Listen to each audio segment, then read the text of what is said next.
আওয়ামী লীগকে নিষিদ্ধ করার কোনো পরিকল্পনা সরকারের নেই বলে জানিয়েছেন অন্তর্বর্তী সরকারের প্রধান উপদেষ্টার প্রেস সচিব শফিকুল আলম।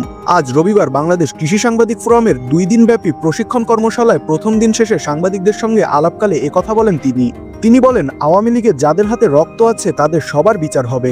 দলটির নেতাদের মধ্যে এখনো কোনো অনুশোচনা নেই।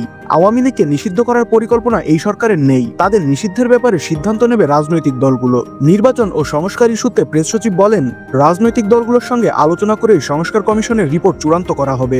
সেই সঙ্গে সরকার কি পরিমাণ সংস্কার চায় তার উপর ভিত্তি করে নির্বাচনের তারিখ নির্ধারণ হবে।